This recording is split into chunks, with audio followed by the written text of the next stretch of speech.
Hey everyone, I'm Claire, and I want to share a chapter of my life that revolves around challenging relationships with my in-laws and husband. Currently navigating the complexities of a divorce, I thought it might resonate with those of you who've experienced unwarranted criticism from your in-laws. Let me take you back to how it all began. I met Zane, my now estranged husband, on a dating site when I was a 19-year-old college student.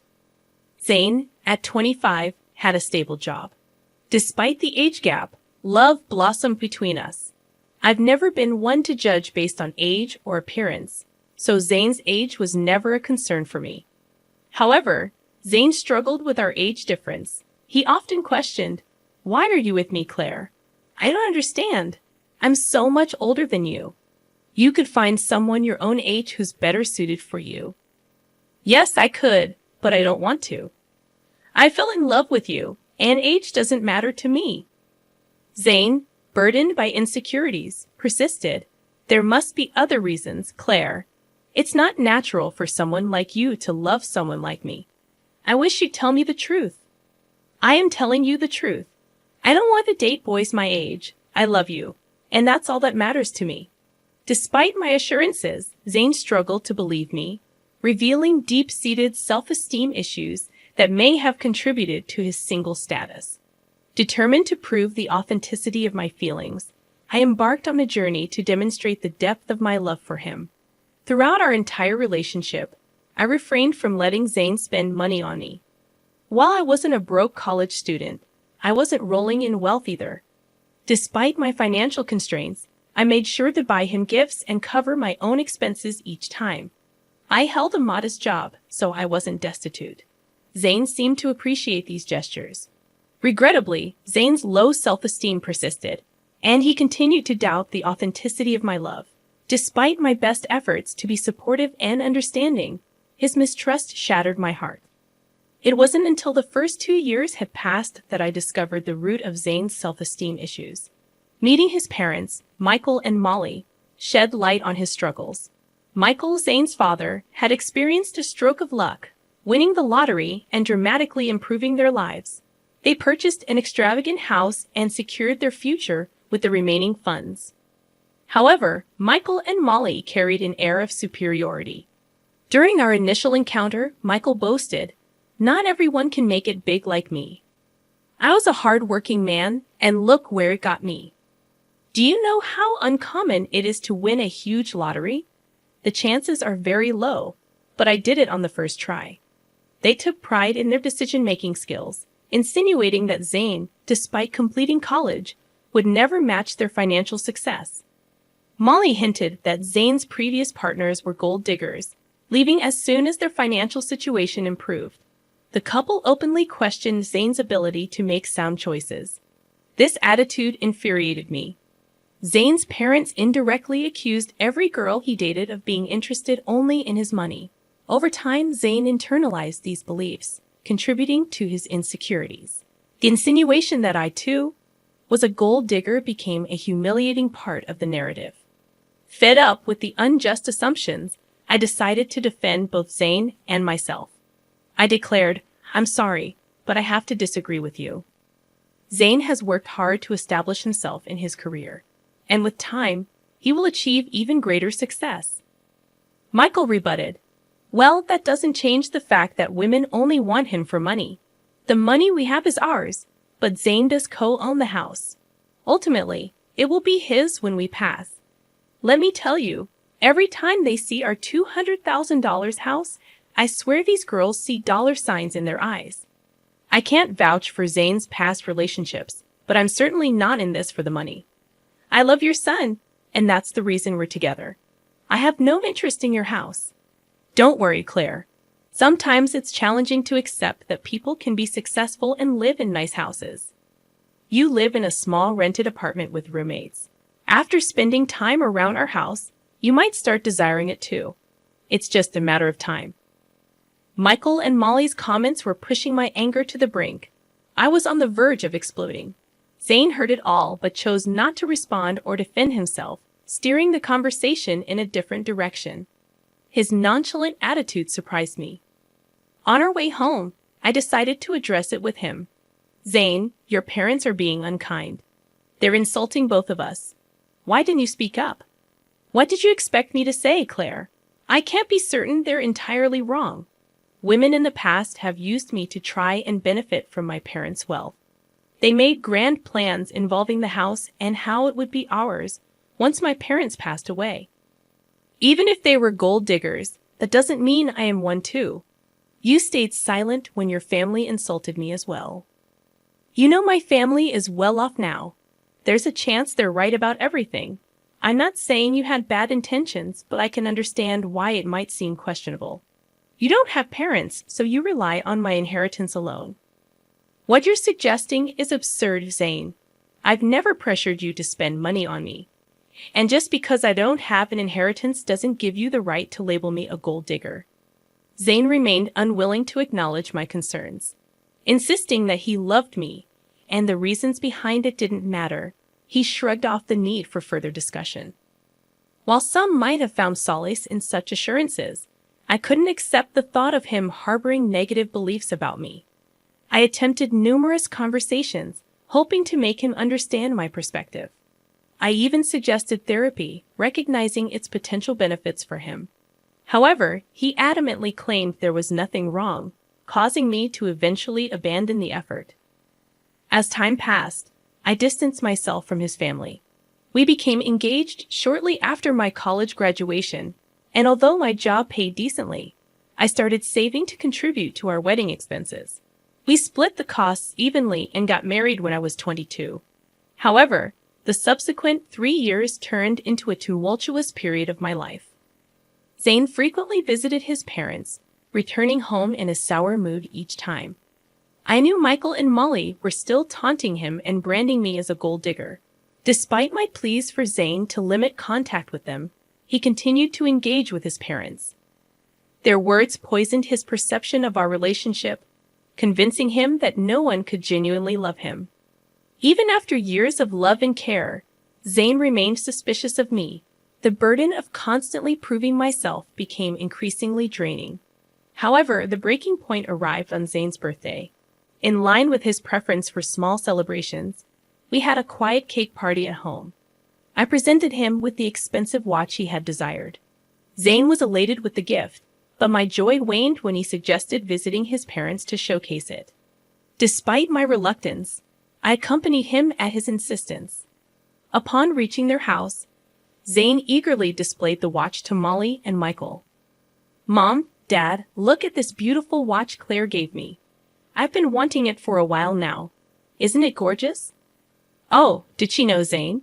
It seems she does love you after all. We were quite concerned for a while there." "Don't get carried away, Michael. She's a gold digger. She married our son because we own a $200,000 house. Let's not forget the facts." "Yeah, you're right. I almost forgot that the house is the only reason Claire married Zane." "Excuse me? Why do you think I married your son for your house?" "Well, you were just living in an apartment after working for 4 years. Besides, Zane is so much older than you. Why would you marry him unless you want something from him? I'm sure our house was always an attraction, if not his money." "I married your son because I love him. All your theories about my gold-digging intentions are wrong. Zane knows the truth, and he will tell you that, won't you, Zane?" To my complete surprise, Zane remained silent. I was already feeling uncomfortable with my in-laws' belief that I was a gold digger, but Zane's reaction, or lack thereof, shocked me. He kept his head down and avoided eye contact with me. Feeling perplexed, I decided to push him a bit. I couldn't fathom why he wasn't standing up for me. "Why are you not saying anything? Your parents always thought I was a gold digger. How will they know the real me if you don't tell them? Why are you quiet? Tell them they're wrong." I don't know what you want me to say, Claire. I don't know if my parents are off the mark. There might be a possibility that you're after this house." "Are you serious right now, Zane? You believe I married you for your assets?" He's not wrong to think like that. It's suspicious that you've never considered buying a house. You haven't even discussed it with him. For someone renting a place, owning a house should have been a priority. Yeah, it should be a priority, but you've chosen not to work toward owning a house. Our place is expensive, and you can't afford something like this even if you tried. So you decided to marry Zane and settle here.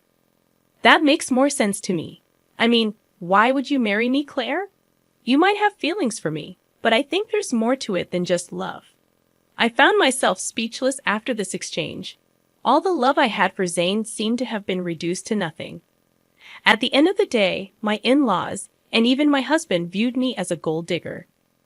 While my in-laws' reaction bothered me, it was Zane's response that devastated me. In that moment, I made a decision. I wanted a divorce. I didn't immediately disclose my decision to them. I waited for the right time. So when Zane and I returned to our place, I contacted a lawyer and initiated the divorce process. The lawyer assured me that the papers would be ready within a week. In the meantime, I opted to stay in a separate room. Zane assumed I was just letting off steam and had no idea of what was coming. When the divorce papers finally arrived at my parents' house, I packed my bags and left. When Zane called me in a panic, I instructed him to come to an address and bring my in-laws along. Despite his confusion, he agreed. Upon their arrival, I was waiting on the porch. They looked taken aback by the house. I said, "You must be wondering why I brought you here. It's a beautiful house, isn't it? No one can compare their house to this.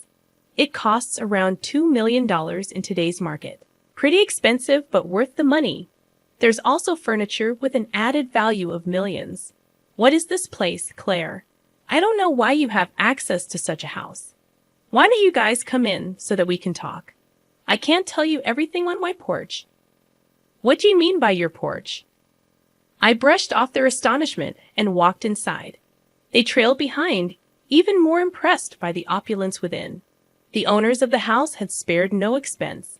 As we settled down, I took a deep breath and addressed them. "I've reached a decision, and that's why you're here. I filed for divorce. Here are the papers. We can proceed with an uncontested divorce if you agree." "What? I don't understand. Why are you filing for divorce?" Zane's voice held a mixture of confusion and concern. "Because you and your parents believe I'm a gold digger. You think I'm after your house, right? Despite my assurances, you refuse to listen. So I'll spare you from my gold-digging self and divorce Zane. It seems that's what everyone wants. You're considering divorce just because my parents told the truth. That's ridiculous. We didn't say anything untrue. Why the dramatics?" Zane's tone betrayed his disbelief. "I think this is for the best, Zane. If she's adamant, you should sign the papers. At least then you'll find someone who truly loves you." His mother interjected, her expression unreadable. "Why did you bring us to this house? Do you expect me to buy this for you as part of our divorce settlement?" Zane's voice carried a tinge of accusation. "Why would I need you to buy this house, Zane? This house is already mine," I replied calmly. The shock and disbelief etched on their faces hit me like a bomb. They regarded me with disbelief, as if I were joking.